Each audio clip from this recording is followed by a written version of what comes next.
What's going on, guys? JP back at you once again, bringing you guys day number 5 in my 9th annual 31 Days of Horror, a series in which we watch and review 31 horror films in 31 days, all during the month of October, leading right up to Halloween. And continuing along here, I decided to review something a little bit different. So today's review is actually a mini-series. It is Are You Afraid of the Dark from the year 2019. Now, anybody who's my age or maybe even a little bit older will know the name Are You Afraid of the Dark.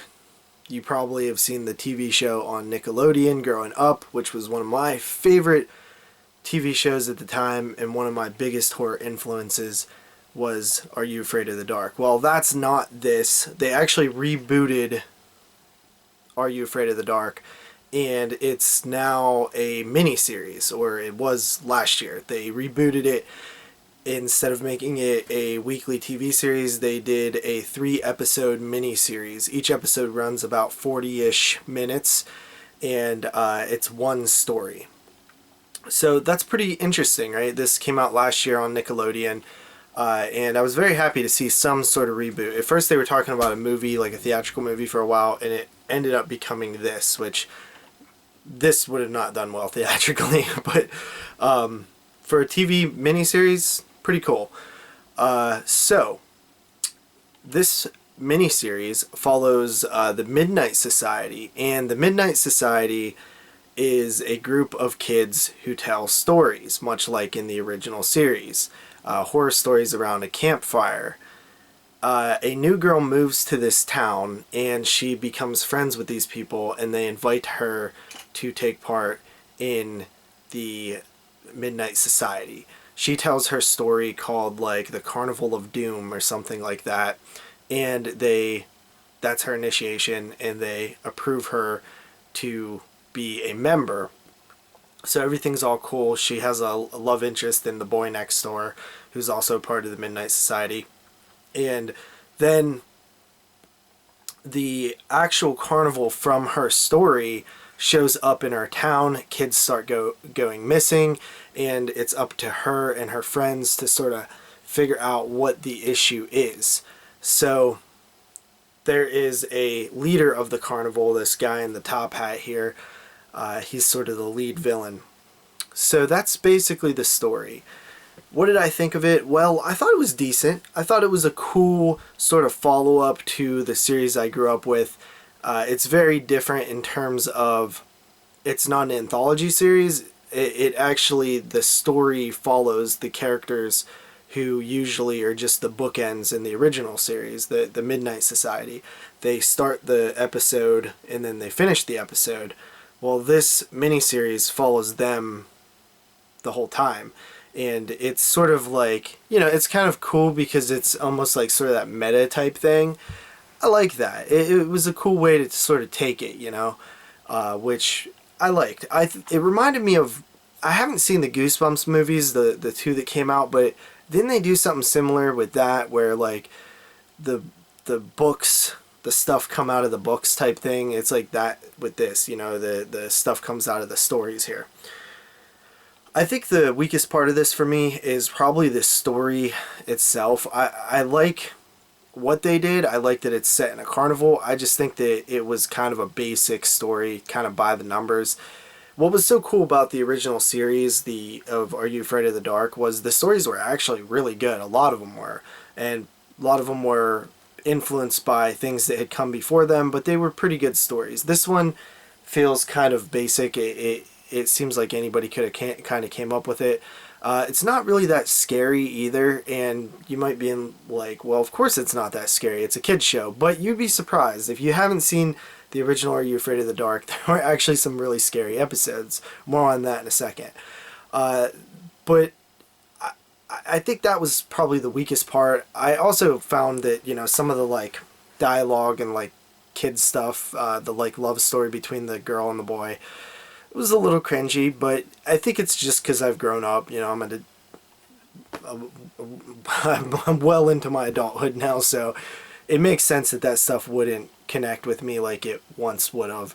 But it's funny because I could still watch things from my childhood that don't seem cringy, but it's probably just the generational thing, which sucks because that makes me feel a little old now, which I don't like. The kid from It, who played Ben Hanscom in the It reboot at Chapter 1 and 2, he's in this. Don't know his name, but it's cool to see him. But yeah, that's pretty much it for the story. I thought it was okay. It was good. I like what they did, but I just wish they would have did it a little bit better in terms of like the basic structure of it is cool. I love the carnival, the idea that the Midnight Society is actually having to deal with this problem and the story coming to life thing. That's pretty cool. The backstory and the mythology, it's a little weak. It's not the best, but I still enjoyed watching this. It goes by pretty fast. Of course, there's all these sort of commercial breaks, you know, where a commercial would be, which is funny. But one thing that they tease at the end of this, and also inside this case, there is a pamphlet or a paper, an advertisement, if you will, that says Season 2 coming soon, which got me really excited because I think that this could be really cool and it's good for the kids out there and stuff. It probably got delayed by COVID. I assume it was probably supposed to come out this October, but I haven't heard anything. I looked online, didn't see anything, so it probably got delayed by COVID, which is unfortunate. But at the very end of this, a little cool thing is they mention their next story. Now, I don't know if they'll actually do this in a future thing, but they say, my next story is the return of the Ghastly Grinner. And that, for someone who loves the series, got me excited because I was like, yo, the Ghastly Grinner is like one of the fan favorite episodes from the original series, which is really cool. So hopefully they do a season 2. I would really like it. I gave it a 6.5 out of 10. Now, one cool thing about this DVD that I have here that I picked up at Walmart, actually, the bonus features, there's only 3 of them, but they're pretty cool because it's actually 3 of the fan favorite episodes from the original series. So you have 3 episodes from the original series as bonus features, which I was like, one of the main reasons I picked this up. I actually don't own any Are You Afraid of the Dark in any format, which sucks because it's so good. And the DVD sets that they put out like a long time ago, I think they didn't ever finish the complete series in America because like it moved back to Canada, or production moved from Canada to America, or it was like co-produced or something. I think the rights changed with the like rebooted versions.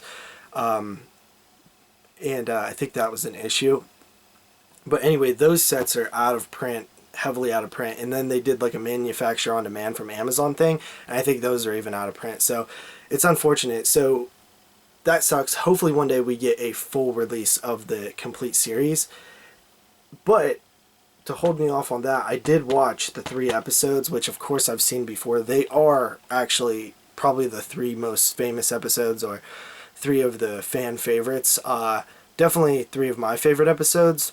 So I was very happy that they actually, you know, picked solid episodes for the bonus features. And the 3 episodes are The Tale of the Laughing in the Dark, which is a really fun episode. Follows a kid going to a carnival, an amusement, a fun house, which is pretty cool because, you know, that's what this new series is. And he's dared to steal this clown's nose named Zebo, who is at the end of the fun house. He does, and then he's harassed by this clown, and it's actually pretty terrifying. It's scary. This clown smokes cigars and stuff like that, so he's finding cigars everywhere. There's a really creepy scene in his bedroom where he's home alone, and the clowns reminds you of It, actually, which is pretty cool. But that's a really good episode there. And then the second one is The Tale of the Ghastly Grinner, which is probably like the most iconic looking episode because everybody knows the jester looking Grinner character. It's about this kid who draws comic books, and he gets a hold of this super rare 1 edition, 1 copy left comic book, and he accidentally brings to life the character from in it named the Ghastly Grinner. And yeah, this one is scary too. Like, there's a scene in a bus where a dude's like head literally exorcists, you know, spins around, and I'm like, yo, this was pretty hardcore for kids stuff. Pretty cool episode. And then the last episode is actually probably the most terrifying episode in Are You Afraid of the Dark? It's called The Tale of the Dead Man's Float, and this one opens up with a pool that is like haunted or something, and a kid drowns in the pool, and then years later, like 40 years later or something, these kids find the pool in their school behind some lockers, and they make the school reopen it, and then people start, like, there's a bad, you always, all the people smell something like really bad, like something like rotten eggs or something like that, and then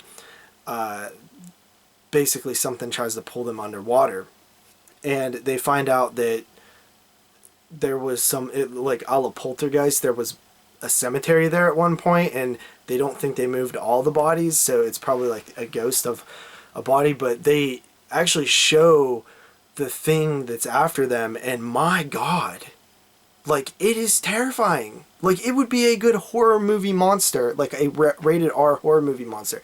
I cannot believe they put that on TV.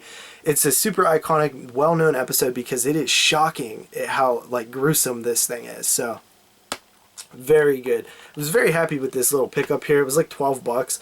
Totally worth it, though, because I got to see the new series, the new miniseries, and then the 3 classic episodes was so much fun to revisit, because I haven't watched those in years and years and years and years.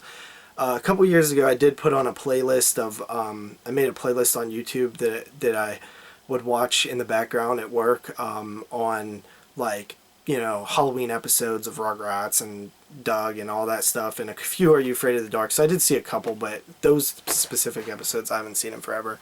Anyway, this is a long one today, but I wanted to talk about all that stuff. I hope you guys enjoyed this review. I will see you guys next time with another one. Peace out.